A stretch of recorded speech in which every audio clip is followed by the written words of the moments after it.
अस्सलामुअलैकुम and welcome to a new classic video. हमारा chapter ख़त्म हो गया। चैप्टर सेकंड जो था काइनेमेटिक्स, वो हमने कंप्लीट कर लिया। उसकी हमने लास्ट वीडियो के अंदर समरी देखी है। कुछ हमारी समरी के 2 पॉइंट्स रह गए थे, वो आज हम डिस्कस कर लेते हैं। जो फर्स्ट हमारे पास पॉइंट है, जो हमारे पास रह गया था पिछली समरी के अंदर, इसी चैप्टर की समरी के अंदर जो 2 पॉइंट्स रह गए थे, वो उनमें से फर्स्ट पॉइंट है इक्वेशंस ऑफ मोशंस। 3 टाइप की इक्वेशंस ऑफ मोशंस हमने पढ़ी हैं इस चैप्टर के अंदर। First equation of motion, second equation of motion and third equation of motion. ये इन इक्वेशंस के नाम हैं। First equation of motion, second equation of motion and third equation of motion. First equation of motion क्या है जी? हमारे पास v f is equal to v I plus a t. Second equation of motion क्या है? S is equal to v i t plus half a t square. और third equation of motion क्या है? 2as is equal to v f square minus v i square. ये हमारे पास क्या है जी? 3 equations of motions.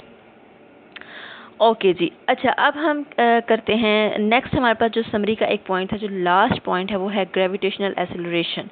Gravitational acceleration क्या होता है? ग्रेविटेशनल एक्सेलरेशन जो है, इसके अंदर से जितने हमारे पास क्वेश्चंस बनते हैं शॉर्ट, वो मैंने आपको बताया। अगर आपके पास सिंपल ये भी आ जाता है व्हाट इज़ ग्रेविटेशनल एक्सेलरेशन, तो आपने इसको, इसकी डेफिनेशन लिखनी है, साथ में इसका सिंबल और साथ में इसकी वैल्यू लिखनी है। ये मस्ट आपने लिखना है, जस्ट आपने इसकी डेफिनेशन नहीं लिखनी अगर ये शॉर्ट क्वेश्चन 2 नंबर का आता है तो। लेकिन अब को मैं बताती हूँ कि what is gravitational acceleration, symbol of gravitational acceleration and value of gravitational acceleration. सबसे पहले हम देख लेते हैं कि ग्रेविटेशनल एक्सेलरेशन, ये 3 मैंने क्वेश्चंस इसके अंदर से बनाए हैं, मगर ये 3 क्वेश्चंस आपके पेपर में अलग अलग नहीं आएंगे। क्वेश्चन एक ही बनता है इसमें से कि ग्रेविटेशनल एक्सेलरेशन क्या होता है। और अगर ये शॉर्ट क्वेश्चन 2 नंबर का आपके पेपर में आ जाता है, तो आपने इसको लिखना है, इसकी डेफिनेशन यानी ग्रेविटेशनल एक्सेलरेशन होता क्या, और उसके बाद फिर आपने इसका सिंबल बताना है, और उसके बाद इसकी आपने वैल्यू बतानी है। यानी तीनों चीज़ें आपने एक ही क्वेश्चन में बतानी है, जो कि 2 मार्क्स का शॉर्ट क्वेश्चन होगा जी। तो सबसे पहले देखते हैं कि व्हाट इज़ ग्रेविटेशनल एक्सेलरेशन। जब भी आप किसी बॉडी को फॉल करते हैं फ्रॉम सम हाइट, तो वो ज़मीन की तरफ जिस एक्सेलरेशन के साथ आता है, उसको हम कहते हैं ग्रेविटेशनल एक्सेलरेशन। ये इसकी डेफिनेशन है। उसके बाद इसकी जो सिंबल है वो क्या है? जी। इसको हम रिप्रेजेंट करते हैं जी के साथ, और इसकी वैल्यू क्या होती है? 10 मीटर पर सेकेंड स्क्वायर। ये आपने सारा डिटेल में मैंने आपको समझा दिया। जो आपने आर्टिकल पढ़ा था लास्ट आपका, वो उसके अंदर मैंने motion of freely falling objects, उसके अंदर मैंने आपको ये सारा समझाया था ग्रेविटेशनल एक्सेलरेशन का। तो ये शॉर्ट क्वेश्चंस के लिए ये समरी को हम रीड आउट कर रहे हैं, तो इसको आपने एज अ शॉर्ट क्वेश्चन ही अंडरस्टैंड करना है। नेक्स्ट ही हमारे पास ये समरी इसकी होगी कंप्लीट। चैप्टर हमारे पास कंप्लीट हो गया था 2, और इसकी हमारे पास समरी भी हो गई है कंप्लीट। अब हम आ जाते हैं इसके शॉर्ट क्वेश्चंस की तरफ। फर्स्ट जो हमारे पास शॉर्ट क्वेश्चंस है, फर्स्ट से मुराद जो 2.2 है, क्योंकि जो 2.1 है वो हमारे पास एमसीक्यूज़ हैं। अगर आप वो एमसीक्यूज़ भी करना चाहते हैं तो वो भी मैं आपको करवा दूंगी, लेकिन अगर आपने ये चैप्टर पढ़ लिया है तो बहुत ज़्यादा इजीली आप एमसीक्यूज़ कर सकते हैं। वैसे तो मेरा तो ये रूल है कि मैं अगर चैप्टर आपको पढ़ा चुकी तो एक्सरसाइज आपको खुद करनी है। मतलब मैं अपने स्टूडेंट से ये कहती हूँ कि आपने एक्सरसाइज खुद करनी है, क्योंकि वो खुद कर सकते हैं। अगर आपने अच्छे से चैप्टर पढ़ा हुआ, अच्छे से सारी चीज़ें आपने अंडरस्टैंड कर ली हैं, पूरा चैप्टर, हर आर्टिकल आपने पढ़ा है, तो फिर आपको एक्सरसाइज भी तो उसी चैप्टर के अंदर से है।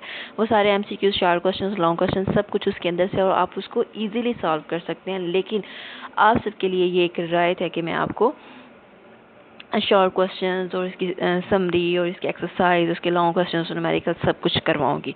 तो सबसे पहले हम देख लेते हैं शॉर्ट क्वेश्चंस। तो पहला शॉर्ट क्वेश्चन ये है हमारे पास, जो बनता है 2.2 आपके पेपर में, वो है आपकी बुक में, वो है जी आपके पास types of translatory motion. Translatory motion की आपने मुख्तलिफ इकसाम बतानी है मिसालें देकर। ठीक हो गया जी। तो ट्रांसलेटरी मोशन को हम सबसे पहले देख लेते हैं। इसकी जो टाइप्स हैं वो 3 तरह की हैं। ये आपने चैप्टर के अंदर पढ़ चुके हैं अच्छे तरीके से। लीनियर मोशन है, सर्कुलर मोशन है और रैंडम मोशन है। ठीक हो गया जी। ट्रांसलेटरी मोशन जो है वो क्या होती है कि अगर कोई भी बॉडी जो है वो रोटेट किए बगैर अगर हरकत करता है, यानी घूमता है विदाउट रोटेशन, तो उसकी हम मोशन को क्या कहते हैं? Translatory motion. अब वो जो हरकत है वो सीधी लाइन में भी हो सकती है और एक कर्व पाथ भी हो सकती है। अच्छा जी, अब हम ये तो हो गया आपके पास ट्रांसलेटरी मोशन। दूसरी आपके पास क्या आ जाती है? इस ट्रांसलेटरी मोशन के आगे फर्दर 3 टाइप्स आ जाते हैं, जिसको आपने यहाँ पे डिस्कस करना है। यही आपके पास मेन क्वेश्चन है। तो आपके पास फर्स्ट टाइप क्या है? Linear motion. सेकंड टाइप है circular motion and third type है रैंडम मोशन। लीनियर मोशन क्या होता है जी? किसी भी बॉडी की लीनियर यानी एक सीधी लाइन में, यानी स्ट्रेट लाइन में मोशन किसी भी बॉडी की, उसको हम क्या कहते हैं? Linear motion. जैसे कि एक आपके पास स्ट्रेट लाइन में कोई गाड़ी मूव कर रही होती है, कोई car moving in a straight line, तो वो किसकी एग्जांपल हो जाएगी आपके पास? लीनियर मोशन की। सेकंड नंबर पे आ जाता है सर्कुलर मोशन। कोई भी बॉडी जो है वो किसी सर्कल में मूव कर रहा है, यानी किसी दायरे के अंदर हरकत कर रही है कोई बॉडी, तो उसकी जो मोशन है उसको हम क्या कहेंगे? Circular motion. यानी कि कोई भी गाड़ी अगर किसी सर्कल में मूव कर रही है या फिर कोई बाइसाइकिल है वो अगर सर्कल के अंदर मूव कर रही है तो उसकी मोशन को क्या कहेंगे? Circular motion.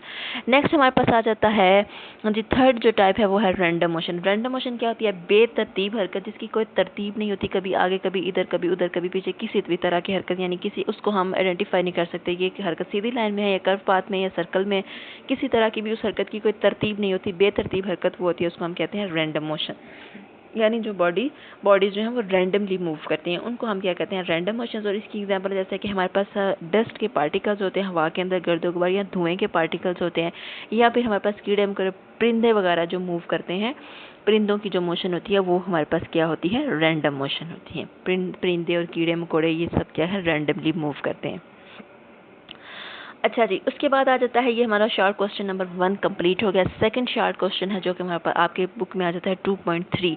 वो आपने बताना है डिफरेंस बिटवीन किस किस के दरमियान आपने डिफरेंस बताना है। जिस फर्स्ट वन आपने बताना है रेस्ट एंड मोशन, उसके बाद आपने बताना है circular motion and rotatory motion, third one है डिस्टेंस एंड डिस्प्लेसमेंट, फोर्थ है स्पीड एंड वेलोसिटी, फिफ्थ है linear motion and random motion, और सिक्स्थ है आपके पास स्केलर और वेक्टर क्वांटिटीज।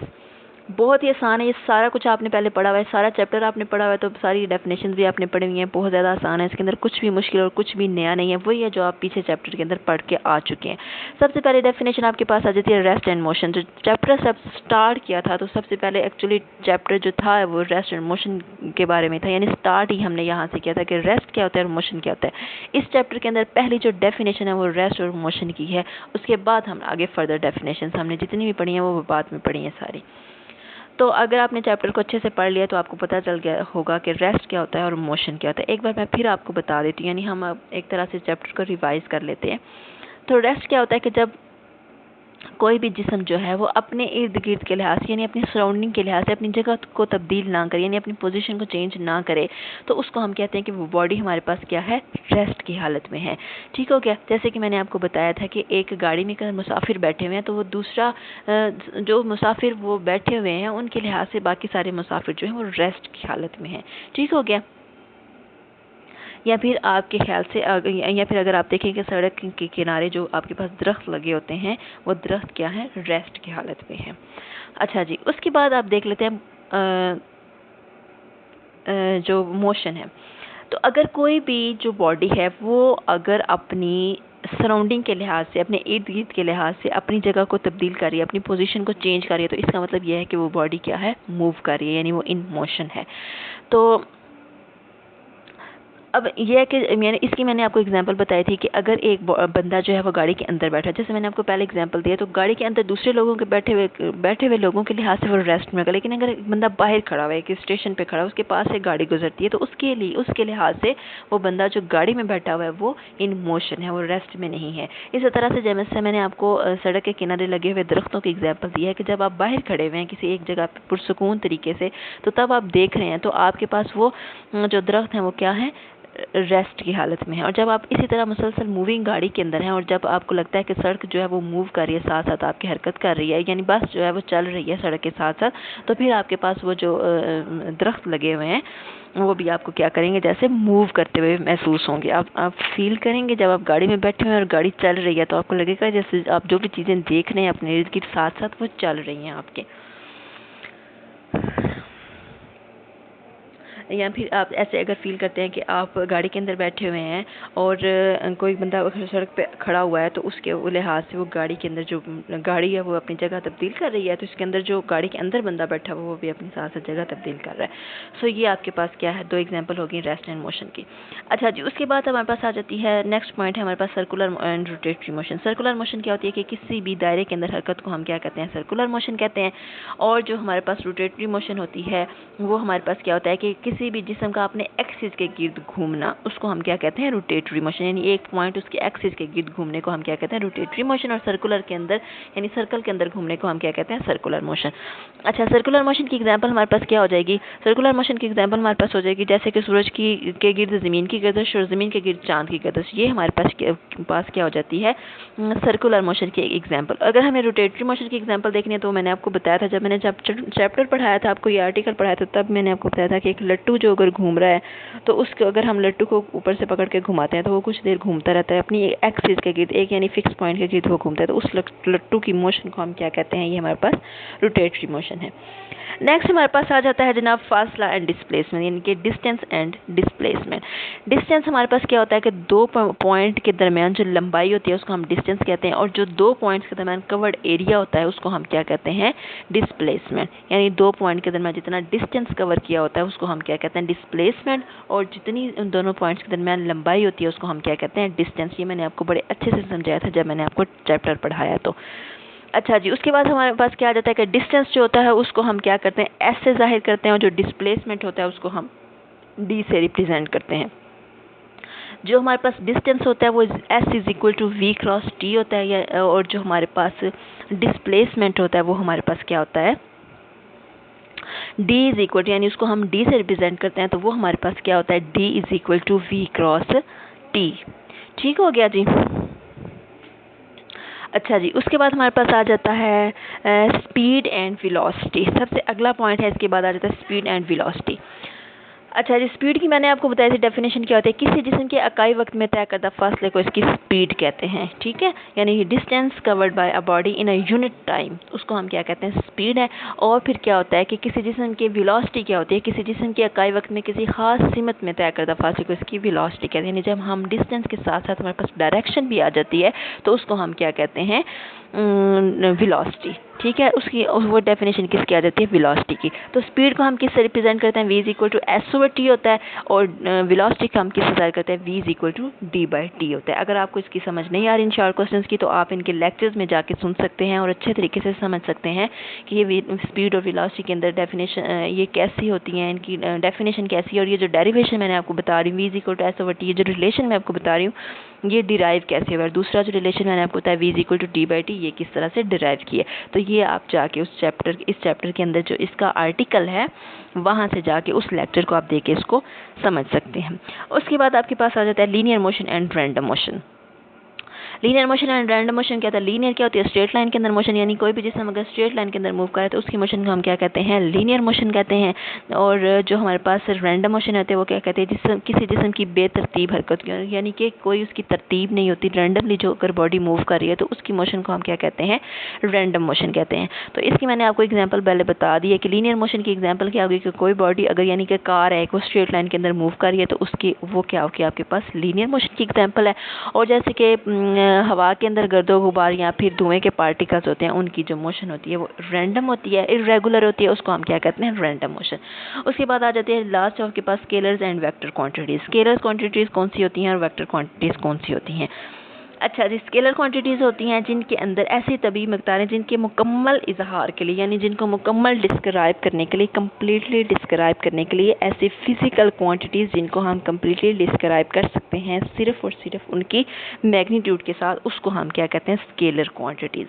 ठीक हो गया। और जो वेक्टर क्वांटिटीज़ होती हैं वो कौन सी होती हैं, ऐसी फिजिकल क्वांटिटीज़ जिनको कम्प्लीटली डिस्क्राइब करने के लिए हमें मैग्नीट्यूड के साथ साथ उनकी डायरेक्शन की भी ज़रूरत होती है, उनको हम क्या कहते हैं, वेक्टर क्वांटिटीज़। स्केलर क्वांटिटीज़ जो होती हैं जिनकी सिर्फ मैग्नीट्यूड की ज़रूरत होती है, उनके अंदर डायरेक्शन की ज़रूरत नहीं होती, उसकी मिसालें आपके पास हो जाती हैं mass, length, time, speed, volume, work और एनर्जी।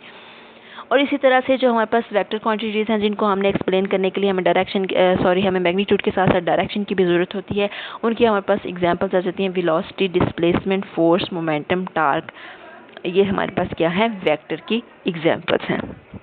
ये हमारे पास हो गया, हमने क्वेश्चंस कर लिए, हमने समरी कर ली उसकी, और उसके बाद हमने कर लिया क्वेश्चंस जो है हमारे पास 2.2 सॉरी, क्योंकि 2.1 तो MCQ से 2.2 और 2.3 क्लियर हो गया। नेक्स्ट जो क्वेश्चन है वो हम नेक्स्ट वीडियो के अंदर करेंगे, क्योंकि अगर मैं आपको इसके अंदर बताऊंगी तो वीडियो बहुत ज़्यादा लंबी हो जाएगी। तो अभी हम मिलते हैं नेक्स्ट वीडियो के अंदर। अगेन 2.4 और 2.5 जितने भी उसके अंदर क्वेश्चंस मैं कर सकी कंप्लीट मैं करने की कोशिश करूँगी।